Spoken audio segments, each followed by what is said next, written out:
What's up, everyone? It's Roger and Abe here from DisKingdom.com with the DisKingdom podcast. And on this episode, we are going to be discussing Disney's Magic Kingdom's new app game that is now out. Abe is slightly distracted because he hasn't been able to put it down.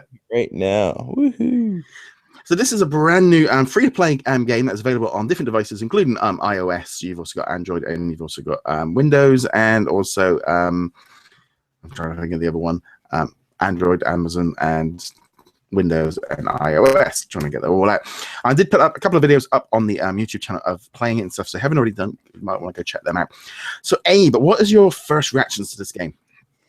It's definitely not what I expected it to be. I expected it to be a little bit more like Roller Coaster Tycoon, or even like a Simpsons Tapped Out or something like that. But it's still definitely a lot of fun. You have little mini missions. There's a lot of grinding to do to unlock certain things. But I do like it in the sense because I am a huge Disney park fan, and you have a lot of little things that pay homage to the Disney parks. Like one of the first things I got to build was my my Mickey Fun Wheel from California Adventure. And then if you look around in the areas that you haven't unlocked yet, you'll see a Small World, and you'll see Space Mountain. I mean, you see all these cool little bits and pieces that you'll see from the parks. But I like the fact as well. Go ahead. I was going to say they've also put in stuff from like Disneyland Paris. There's some Disneyland Paris and Hong Kong Disneyland stuff in there as well. So that was kind of quite nice for sort of international. Just not just about. It's not just Walt Disney World. It's not just Disneyland. It's everybody. Everyone's kind of got these kind of things. No, yeah, absolutely. I do love the integration of the characters, and they have like these little mini stories attached to it. But it's definitely a lot of grinding. You have to unlock certain bits and pieces to level up your characters, and that will lead to new missions, and then leading to expanding your park a little bit more. But it's definitely a time consumer. It's also something that I've learned that it's a game that you revisit from time to time because you have to wait for cooldowns and whatnot to happen. But unless you buy the add-ons.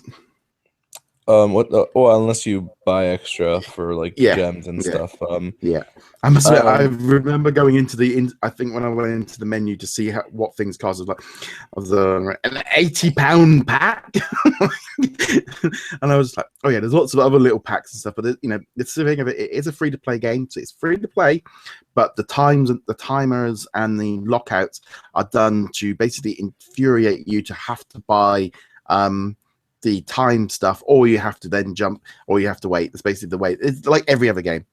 So there we go. You can just see how much they are. But you have to understand, like every other game. The $100 one is the best deal. You have to get that.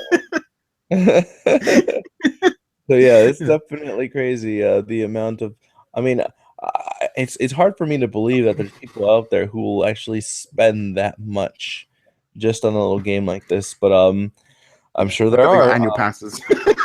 Yeah, exactly.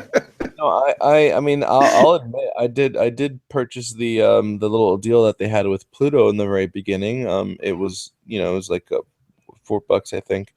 And you got to unlock his house, and you have Pluto now, and it's cool. But do I see myself spending any more? Like, I doubt it, unless it's like an awesome character that you can't get any other way. But I mean, I've noticed it's easier to earn gems in this game. It is a lot easier. So unless I, grind even more, then if you don't have the patience, then yeah. But it looks like I'm going to be able to unlock the rest of the stuff over time. So. Yeah, it's kind of like one of those things where you jump in once or twice a day, get your stuff, and then jump back out. Because it's kind of like how I did it with like Star Wars Commander for a while until I kind of got bored of that one. Yeah, definitely. You drop in a few times a day. Yeah, absolutely. I was going to ask. So my initial reaction to it was, I remember playing Theme Park, and I think I must have been playing it on my Amiga or PC. This must have been 20, 25 years ago. I remember playing SimCity 25 years ago and loving it. SimCity 2000, SimCity 3000. So I've always loved that kind of building kind of. And I think when I heard about this at D23, that was, I think my brain automatically went there. I think it was just, I don't know. They kind of showed you building, but when I got it and I started playing it, there was this grind factor of go over here, go over there, go over here, go over there, click this, click that, buy this. I'm like, this wasn't what I was like, well, I don't seem, it was like, it was almost like this, like the first, so I think especially on the video that I did, because it was almost like this thing of, oh, hold on, this isn't what I was, it wasn't what I was expecting. The entire game feels very, very different to how I was expecting. The thing of building the theme park was what I was planning on doing. And all this stuff with stories and characters and like text and stuff wasn't what I was expecting. And I'm going to be honest, they've never been the kind of game I've liked. So I'm going to be honest, this game for me is not a winner in terms of something I'm going to be playing. It's not my kind of game. You know, I love more playing stuff. I'm still playing Inside Out Thought Bubbles. Still playing Frozen Freefall. I'm still playing Zum Zum because I like, if I'm on my device, I like to play. The thing of being locked out and all the rest of it is, this kind of building stuff is not the kind of game I like to play. And I was not expecting that from this game. And I think that's my biggest disappointment because I wasn't expecting that. And I think that's where this game definitely seems to be either Marmite. It's like Marmite. You either love it or you hate it. There's a lot of people that are loving it because of the Disney connection. That thing of, oh, I need to get this because it's in the parks and it reminds me of this. And then it almost feels like, is it the nostalgia versions helping sell stuff?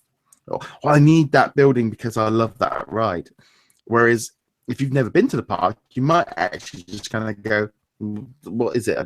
They don't have that connection to it. But there's also a lot. I know there's been quite a few people as well that have said they don't like this grinding aspect of it, the constant bugging you and waiting and stuff, because that wasn't. I think that's, again, it wasn't the game that I think a lot of people expected it to be. But Roger, they're playing. There's Stitch's vehicle. I need to get to that. It looks so cool. No, yeah, it's definitely that type of game. I mean, it's going to take time. It's definitely going to take time for you to complete it, but that's only because purposely you have to earn certain items to help you level up a character that unlocks a quest that leads you to expanding the park. So it's there's a lot of factors that go up against it. You wanting to complete everything quickly. I do notice that there's some areas that you can't get to by swiping to them, but yet you can see they're there. So I'm sure there's going to be an update to this game that's going to lead people to play even more. And one thing that I did notice that, of course, 100% they're going to end up updating this game and adding more is that of all the characters you can unlock, they chose to have the Tangled characters unlock and not Frozen. So clearly they're going to be somewhere in the future because a game without Frozen, yeah, that's not going to happen. Well, I mean, they brought out another Frozen game this week, but I think it looks beautiful. I think it's a really beautiful. It's so crisp and clear. The graphics are really good on it. I was really surprised at how good the game looks. But again, I think for me, it's something I love the bit where I'm building, where I'm placing the park bit was the only bit that I kind of was like, this is what I was waiting for. But I must admit, the graphics wise of it looks good. It's the character selections and stuff do look good. But it's definitely going to be. I'm going to be honest. It wasn't the game I wanted, and it isn't going to last much longer on my iPad for space reasons because I just don't. It just wasn't what I was expecting, and kind of disappointed in it. And I think that's a real kind of thing because I think I've been waiting. I've been waiting for 6 months to sort of see this game and see how it worked, and it wasn't what I was expecting. Because I'm used to the grinding and the building thing because of like Star Wars Commander. You put something down and you've got to wait 24 hours before it builds and all the rest of it. But you felt like you were building, and then you had the attack, and you had like 2-3 minutes of playing something, and this just didn't have. I don't feel like I'm playing. I just feel like I'm following. It's a bit like the Avengers Academy, where you're just following a script. And you just click here, and you can actually do it without even reading. And you're just on default of like click this, click that. And I found myself actually kind of almost like not even reading it because all I wanted to do was get to the next stage. Well, and I'm gonna be honest, I kind of do like this.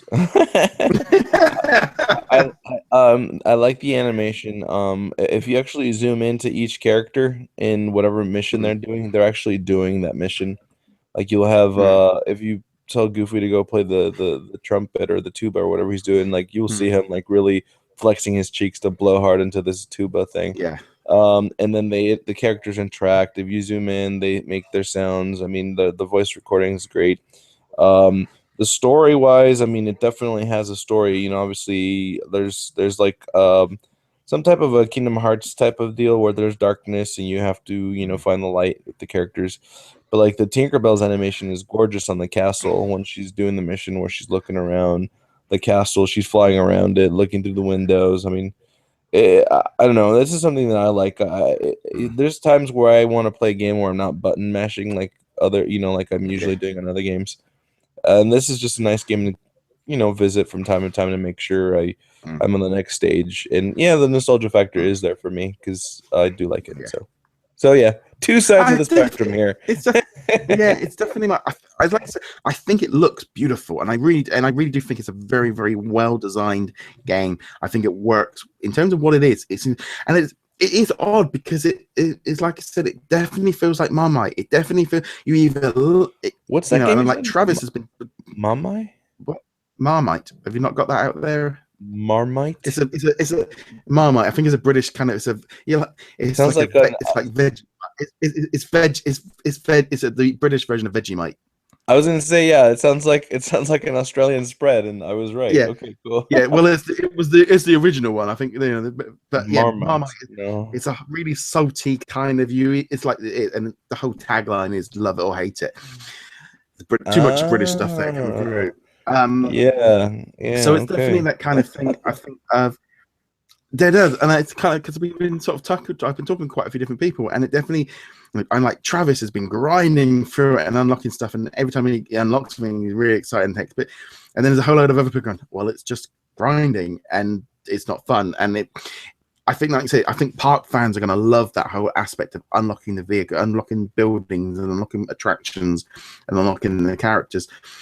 And this is a great thing. It's a free game. Download it, play it, see what you like. If you don't like it, delete it. If you love it, you can spend hours on it. And that is the good thing with the free-to-play model. It's what we used to call it when I was a kid. It was called a demo.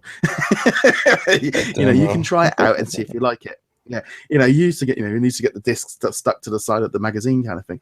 If you like, there is that. It's this thing with mobile games, and it's not just this game. I think it's in general with mobile games.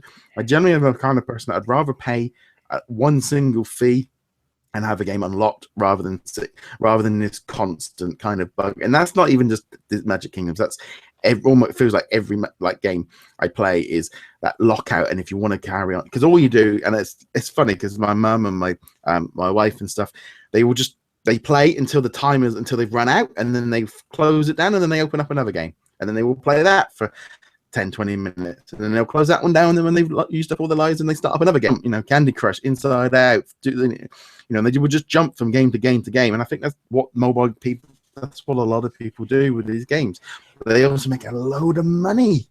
Yeah, no, that's the way they do it. Some people are impatient, and they're like, here's my money. Yeah. That's it. It's definitely an interesting game, but I'd love to know your thoughts on Disney's Magic Kingdoms. Let us know in the comments below what you guys think of it. Also join up with our Infinity and Beyond Facebook group, full of lots of discussion going on about this game over there as well. And anything else you want to add to that one before we close it for the day?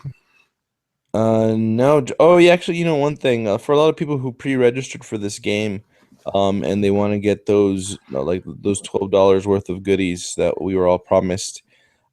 First things first, you're not going to get it till you reach level 7. And second thing is, once you hit level 7, it's not going to automatically show up. You're going to have to log out of the game and log back in, start a new session, and then it's going to be right there. So don't feel like you're not getting any of that stuff. Just reach level 7 and then start the game all over again, and then you'll get your free goodies. But I just want to say that level 3. Level 7 feels a long way away. Yeah, I saw. Yeah, you haven't really played it much. I visited your town. It's pathetic. Anyways, thanks for watching. I had like 3 buildings. But I'd love to know your thoughts on it. Be sure to hit that subscribe button. If you haven't already done so, remember, check us out on our Patreon site, patreon.com/DisKingdom.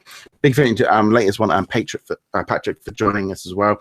All your Patreon stuff, they get access to these ones a little bit earlier, and it helps us kind of improve our podcasts. And literally just this last week, the two of us have upgraded our microphone, so hopefully we're sounding a little bit crisper, a little bit more depth to our voices and stuff, which it definitely sounds like we've improved a little bit in our voices.